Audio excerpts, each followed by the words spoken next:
Friends. ఇది సర్కార్ కట్లు అంటారు ఫ్రెండ్స్. ఇవి వీటితో కలిస్తే చాలా టేస్ట్గా ఉంటాయి కాయలు. చూడండి ఫ్రెండ్స్ ఎలా ఉంటుంది. వర్షం పడుతుంది ఒకవైపు, అయినా సరే మేము కాల్స్తున్నాం ఫ్రెండ్స్. చూడండి ఫ్రెండ్స్ చాలా మంచి కాయలు ఫ్రెండ్స్. హైదరాబాద్లో అమ్ముతుంటారు ఫ్రెండ్స్. అవి న్యాచురల్గా ఉండవు ఫ్రెండ్స్.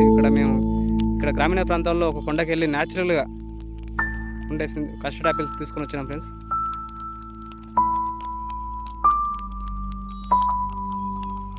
ఇప్పుడు ఈ విధంగా కాలుతుంటాయి ఫ్రెండ్స్ సింధువాల కాయలు. ఒక 10 నిమిషాలు ఇట్లే కాలుతుండాలి ఫ్రెండ్స్. ఉట్టి చేత తీసుకొని ఈ విధంగా కలుస్తున్నాం ఫ్రెండ్స్. చాలా టేస్టీ ఉంటాయి ఫ్రెండ్స్. ఉడుకున్న తర్వాత చాలా టేస్టీ ఉంటాయి. చూడండి ఫ్రెండ్స్ వాతావరణం ఎలా ఉంది.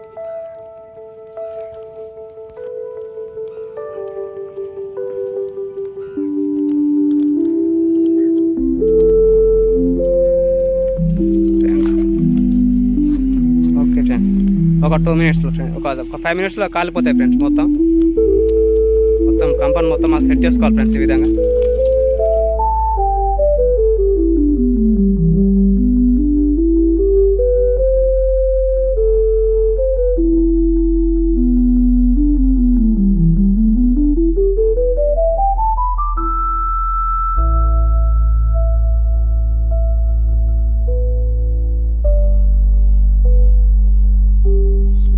చూడండి ఫ్రెండ్స్ మొత్తం ఈ విధంగా మొత్తం చివరి స్టేజ్కి వచ్చేసాయి ఫ్రెండ్స్. మొత్తం కాలనే ఇప్పుడు కట్టె తీసుకొని మొత్తం సైడ్కి అనుకోవాలి ఫ్రెండ్స్. సైడ్కి అనుకున్న తర్వాత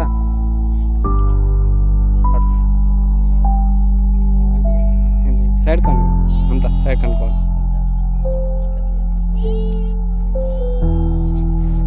చూడండి ఫ్రెండ్స్ ఈ విధంగా మొత్తం సైడ్కి అనుకోవాలి ఫ్రెండ్స్. సైడ్కి అనుకొని ఒకదానికి అనుకున్న తర్వాత రేలాకు కానీ తంగడాకు కానీ తీసుకొని మనం కాయల మీద కొట్టాలి ఫ్రెండ్స్. అప్పుడు కాయలకు మంచి టేస్ట్ వస్తుంది ఫ్రెండ్స్. ఈ విధంగా సైడ్కి తీసుకున్న తర్వాత ఈ విధంగా సీతాఫలాలు కాయల మీద ఈ విధంగా కొట్టాలి ఫ్రెండ్స్. కాయలకు మంచి టేస్ట్ వస్తుంది ఫ్రెండ్స్. లేదా చూడండి ఫ్రెండ్స్ మొత్తం కాల్చిన తర్వాత ఈ విధంగా విలేజ్ అవుట్ సైడ్ ఇట్లా కొంచెం దూరం వచ్చి ఇట్లా కొండ ప్రాంతం ఉంటుంది ఫ్రెండ్స్. ఇక్కడ కొండ లేక ఉంటుంది. ఈ ఏరియాకి వచ్చి మేము మంచి ఈ విధంగా ఉంది. ఇక్కడ కూర్చొని మంచి ప్రశాంతంగా కూర్చొని తింటున్నాం friends. Okay friends thank you friends. చూడండి ఫ్రెండ్స్ కాలిన తర్వాత ఏ విధంగా వచ్చినాయి. చాలా టేస్ట్గా ఉంటాయి ఫ్రెండ్స్ ఇవి తింటే. మీకు కూడా చింతవరకాయలు కావాలంటే మేము అడ్రస్ పెడతాం ఫ్రెండ్స్. వచ్చి కాలుదాం ఫ్రెండ్స్.